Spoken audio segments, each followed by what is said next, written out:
Assalamualaikum warahmatullahi wabarakatuh. Perkenalkan, saya Amara Naya Febita sebagai moderator dan pemateri dari kelompok 11. Adapun rekan saya yaitu Emilia Seda. Kami akan membahas materi sejarah sastra mengenai A. Peristiwa penting sastra bagian 2, yaitu mencakup pengadilan puisi, perdebatan sastra kontekstual, dan aliran sastra. Yang B. Periodisasi sastra angkatan 70-an. 1. Latar belakang munculnya angkatan sastra 70-an. Nomor 2. Tokoh angkatan 70-an. Dan materi yang C ada periodisasi sastra angkatan 80-an, meliputi latar belakang munculnya angkatan 80-an dan juga karakteristik sastra angkatan 80-an. A. Peristiwa penting sastra bagian 2. Yang pertama, pengadilan puisi.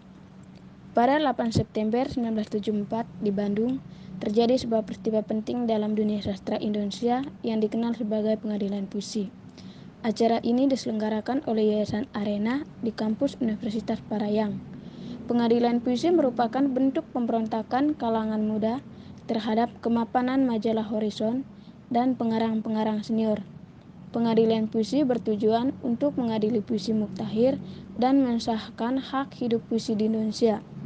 Dalam acara tersebut terdapat hakim ketua, hakim anggota, jaksa pembela, dan saksi yang terdiri dari sejumlah pengarang Indonesia. Jaksa dalam pengadilan puisi mendakwa bahwa kehidupan puisi di Indonesia tidak sehat, tidak jelas, dan brengsek.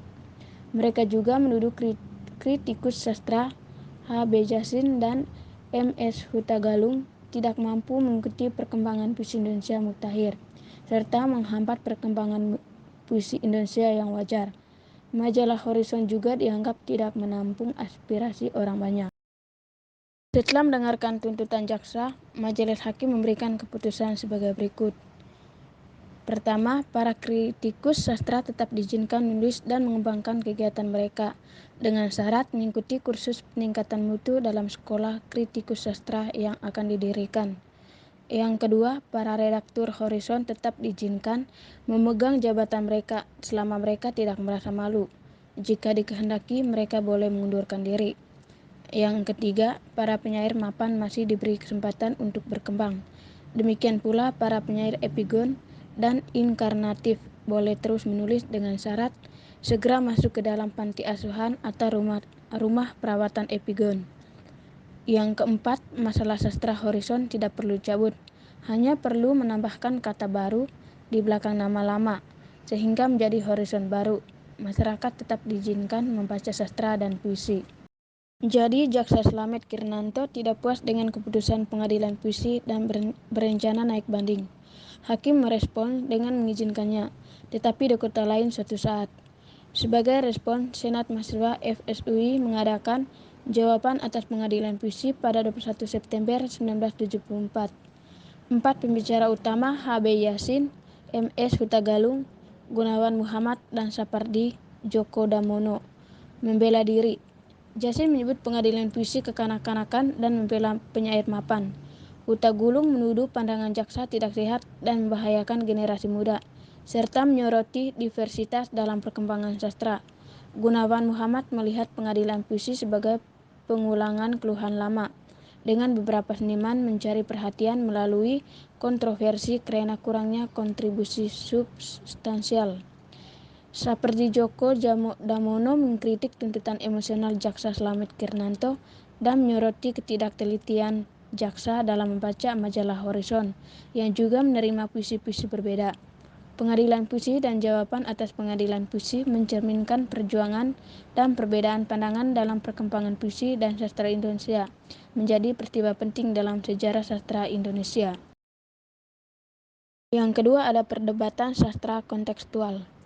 Sastra kontekstual adalah gerakan kesusastraan yang menyadari bahwa nilai-nilai sastra tumbuh dan berkembang sesuai waktu, tempat, dan peradabannya. Gerakan ini dimulai dalam acara Sarasehan Kesenian Sastra Kontekstual di Surakarta pada Oktober 1984 oleh Ariel Heryanto dan Arif Budiman. Gerakan ini mengumpulkan karya-karya sastrawan dalam buku Perdebatan Sastra Kontekstual yang disunting oleh Ariel Herianto. Sastra modern Indonesia cenderung terpengaruh oleh sastra barat. Hal ini memunculkan pertanyaan tentang identitas sastra Indonesia yang belum cukup kuat. Nilai-nilai sastra hanya ditentukan oleh segelintir orang dalam kelasnya yang mempengaruhi status kesusastraan.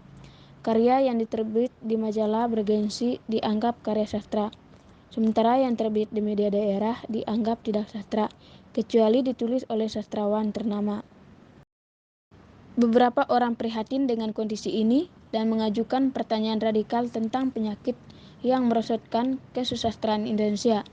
Pengaruh politik kolonial pada 1920-an berhasil menekan kesusastraan nasional yang berbicara tentang kemerdekaan bangsa. Sebaliknya, kesusastraan berorientasi barat tumbuh, mengabaikan perjuangan bangsa. Nilai-nilai sastra seharusnya terikat waktu dan tempat, tumbuh dan berubah seiring sejarah, berbeda di tempat dan waktu yang berbeda, serta di kalangan masyarakat yang berbeda. Gerakan sastra kontekstual ini membuka ruang kesusastraan baru yang selama ini terabaikan karena dominasi sastra kelas menengah kota dengan nilai-nilai universalnya. Redaktur budaya memiliki peran penting dalam menentukan perkembangan kesusastraan modern di Indonesia.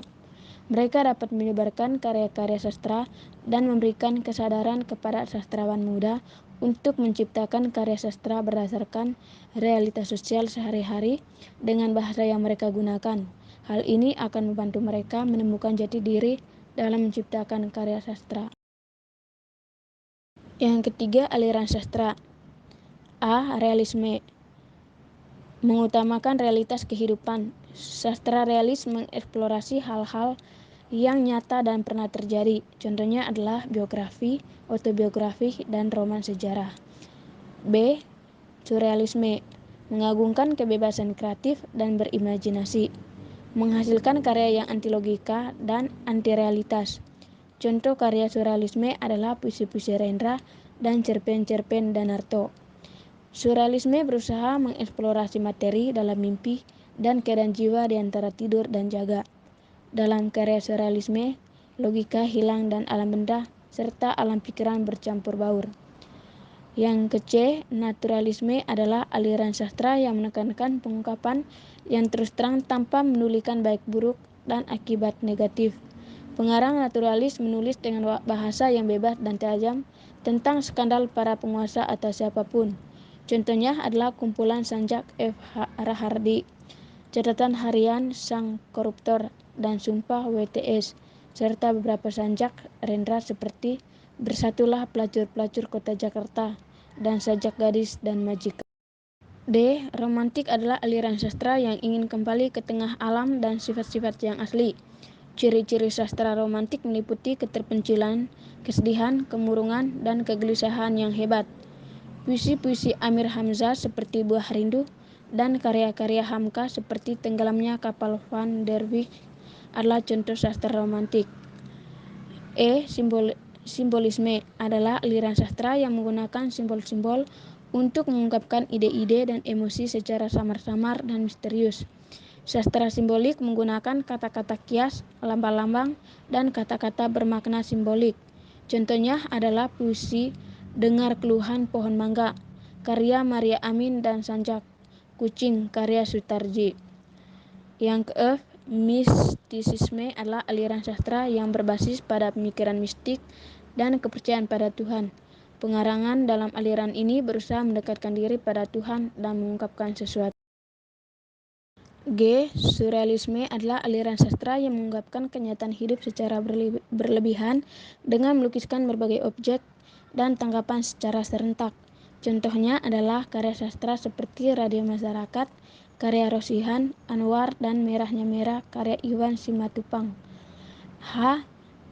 Impresionisme adalah aliran sastra yang menekankan pada pengalaman dan penglihatan pengarang berdasarkan kesan sepintas terutama oleh panca indera. Yang berikut B. Periodisasi sastra angkatan 70-an. Yang pertama, latar belakang munculnya angkatan sastra 70-an. Ditandai oleh pergeseran dalam wawasan estetik dalam karya sastra. Gagalan kudeta G30S PKI menjadi pemicu pergeseran ini. Sastra Indonesia pada tahun 1970-an dikenal sebagai sastra periode 70-an atau angkatan 80 oleh beberapa ahli sastra. Sastrawan pada periode ini melakukan eksperimen dalam bentuk puisi, prosa, dan drama. Mereka mencoba batas-batas bentuk dengan mencerpen dalam 1-2 kalimat atau menciptakan drama yang absurd. Puisi kontemporer dan puisi selindro mulai muncul. Sastrawan tidak meninggalkan elemen-elemen tradisional, tetapi menggunakan mereka sebagai dasar untuk menciptakan karya sastra modern. Penerbitan karya sastra juga berkembang pesat pada periode ini, memberikan kebebasan bagi para penulis untuk mengekspresikan karya mereka dalam berbagai bentuk. Salah satu tokoh penting dalam periode 70-an adalah Sutarji Calzom Basri. Karya-karya Basri, terutama puisi Kredo Puisi, menekankan pada improvisasi dan bebaskan kata-kata dari tradisi dan penjajahan moral yang membatasi mereka. Kebebasan kata-kata ini memungkinkan kreativitas dan menghasilkan hal-hal tak terduga. Bagi Basri, menulis puisi adalah membebaskan kata-kata dan mengembalikan mereka pada kebebasan asli mereka. Kredo Puisi Basri ditulis pada tanggal 30 Maret 1973 di Bandung dan dimuat di majalah Horizon pada bulan Desember 1974. Nomor 2, tokoh angkatan 70-an. Yang pertama ada Putu Wijaya. Putu Wijaya adalah seorang penulis yang memiliki keterampilan lengkap dalam menulis prosa maupun bidang lainnya. Ia lahir di Tabanan, Bali pada tanggal 11 April tahun 1944. Putu Wijaya pernah menjadi anggota bengkel teater, teater kecil, dan mendirikan serta memimpin teater mandiri di Jakarta. Ia juga pernah tinggal di Jepang dan Amerika Serikat. Novelnya yang terkenal adalah Telegram, yang dianggap sebagai inovasi dalam penulisan novel pada tahun 1970-an. Lalu tokoh yang kedua ada Sutarji Calzom Basri. Lahir di Rengat, Riau pada tanggal 24 Juni 1941. Ia merupakan seorang penyair yang karyanya telah diterjemahkan ke dalam bahasa Inggris dan Belanda. Beberapa karya puisi terkenalnya antara lain O, Amuk, dan Kapak. Sutarji Calzom Basri pernah mengikuti program di Universitas Iowa, Amerika Serikat, dan memenangkan beberapa hadiah sastra. Yang ketiga ada Arifin C. Noer. Adalah seorang sutradara teater dan film yang juga aktif sebagai penulis skenario. Ia lahir di Cirebon, Jawa Barat pada tanggal 10 Maret 1941 dan meninggal di Jakarta pada tanggal 28 Mei 1995. Arifin pernah memenangkan beberapa piala citra sebagai penghargaan film terbaik dan penulis skenario terbaik. Ia juga aktif menulis cerpen dan puisi sejak sekolah. Tokoh keempat ada Danarto. Danarto lahir di Mojowetan, Sragen, Jawa Tengah pada tanggal 27 Juni 1940. Ia adalah seorang dosen di Institut Kesenian Jakarta dan pernah menjadi redaktur majalah Zaman. Danarto juga pernah mengikuti program di Universitas Iowa, Amerika Serikat, dan menghadiri festival penyair internasional di Belanda. Beberapa karya cerpennya yang terkenal antara lain ada Rintik, Gottlob, dan Berhala. Lalu yang keempat ada Iwan Simatupang. Beliau lahir di Sibolga, Sumatera Utara pada tanggal 18 November tahun 1928 dan meninggal di Jakarta pada tanggal 4 Agustus tahun 1970. Ia memiliki pendidikan yang beragam, termasuk di bidang antropologi, drama, dan filsafat di Eropa. Iwan Simatupang pernah menjadi komandan pasukan TRIP, guru SMA, dan redaktur warta harian. Meskipun hidupnya singkat, ia telah meninggalkan warisan sastra yang berharga. Selanjutnya, Budi Dharma. Budi Dharma lahir di Rembang, Jawa Tengah pada tanggal 25 April tahun 1937. Ia adalah seorang dosen dan penulis yang telah meraih gelar PhD dari Universitas Indiana, Amerika Serikat. Budi Dharma pernah menjadi dekan fakultas dan rektor di IKIP Surabaya. Beberapa karya terkenalnya antara lain novel yang berjudul Olenka dan Orang-orang Bloomington. Ia juga memenangkan hadiah sastra ASEAN pada tahun 1984. Lalu ada tokoh Taufik Ismail. Beliau merupakan seorang sastrawan Indonesia yang lahir pada tanggal 25 Juni tahun 1935 di Bukit Tinggi, Sumatera Barat. Ayahnya adalah seorang ulama dan pendiri PERMI. Taufik tumbuh dalam keluarga guru dan wartawan yang suka membaca. Meskipun awalnya bercita-cita menjadi sastrawan, ia memilih menjadi dokter hewan dan ahli peternakan untuk menafkahi cita-cita kesustraannya. Tokoh berikutnya yaitu M.H. Ainun Nadjib, lahir pada tanggal 27 Mei tahun 1953 di Jombang, Jawa Timur. Ia mendapatkan pendidikan di Pondok Pesantren Gontor, SMA Jogja, dan sempat kuliah di Fakultas Ekonomi UGM. M.H. Ainun Nadjib pernah menjadi redaktur harian Masa Kini Jogja dan memimpin teater Dinasti Jogja.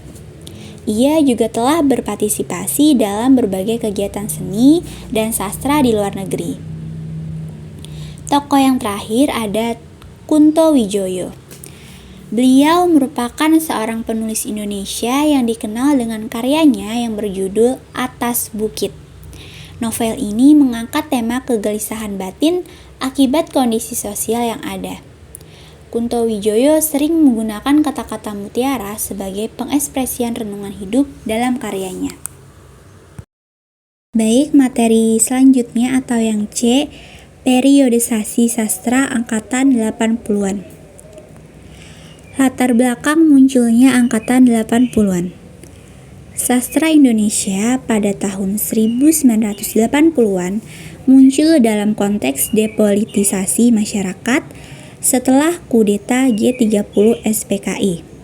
Pada masa itu, aktivitas politik mahasiswa ditekan dan lingkungan di kampus didominasi oleh politik stabilitas, normalisasi kehidupan kampus, dan indoktrinasi seperti PM4. Selain itu, terbatasnya akses terhadap majalah sastra membuat horizon dan basis sebagai pilihan utama. Pengaruh globalisasi juga turut memengaruhi sastra, di mana globalisasi ekonomi menggeser fokus dunia sastrawi dan jargon politik digantikan oleh jargon modisme yang lebih ringan. Ancaman pemberedelan dan faktor keamanan juga mempengaruhi karya sastra pada masa itu. Ciri khas sastra 80-an antara lain banyaknya roman percintaan yang menggambarkan realitas sosial politik yang minim tercermin, serta menonjolnya sastrawan wanita seperti Margate, N. Hadini, dan Mirawe. Selain itu, sastra pop juga mulai muncul, dipelopori oleh Hilman Hariwijaya dengan serial Lupus yang menarik minat pembaca untuk membaca karya yang lebih berat. Sastra pop dianggap memiliki esensi lebih rendah dan fokus pada permintaan pasar daripada keindahan estetik. Di samping itu, terbentuk pula komunitas wanita penulis Indonesia yang terkenal melalui Komando Title Site, mencetak beberapa penulis wanita seperti Laros, Lastri Fardani, Dia Hadaning, Yovne De Vries, dan Oka Rusmini. 2. Karakteristik sastra angkatan 80-an. Yang pertama yaitu puisi yang dihasilkan bercorak spiritual religius, seperti karya yang berjudul Ku Bakar Cintaku karya M.H. Ainun Nadjib. Lalu yang kedua, sajak cenderung mengangkat tema tentang ketuhanan dan mitikisme. Karakteristik yang ketiga, sastrawan menggunakan konsep improvisasi. Lalu 135 karya sastra yang dihasilkan mengangkat masalah konsep kehidupan sosial masyarakat yang memuat kritik sosial, politik, dan budaya. Yang kelima, menuntut hak asasi manusia seperti kebebasan. Selanjutnya, bahasa yang digunakan realistis, bahasa yang ada di masyarakat, dan romantis. Lalu terdapat konsepsi pembebasan kata dari pengertian aslinya. Mulai menguat pengaruh dari budaya barat, di mana tokoh utama biasanya mempunyai konflik dengan pemikiran timur. Selanjutnya didominasi oleh roman percintaan, dan yang terakhir, novel yang dihasilkan mendapat pengaruh kuat dari budaya barat yang tokoh utamanya mempunyai konflik dengan pemikiran timur dan mengalahkan tokoh antagonisnya. Kesimpulan dari materi yang telah kami bahas yaitu materi yang terkait dengan periode sastra tersebut meliputi peristiwa penting sastra bagian 2, periodisasi sastra angkatan 70-an, dan periodisasi sastra angkatan 80-an. Beberapa peristiwa penting sastra bagian 2 antara lain pengadilan puisi, perdebatan sastra kontekstual, dan aliran sastra. Sementara itu, periodisasi sastra angkatan 70-an mencakup latar belakang munculnya angkatan sastra 70-an dan tokoh-tokoh yang terlibat. Selain itu, periodisasi sastra angkatan 80-an juga membahas latar belakang munculnya angkatan 80-an beserta karakteristik sastra angkatan 80-an. Beberapa tokoh yang terlibat antara lain Sutarji Kazum Bahri, W.S. Rendra, dan Putu Wijaya. Sekian pemaparan materi dari kelompok 11, lebih kurangnya mohon maaf. Wassalamualaikum warahmatullahi wabarakatuh.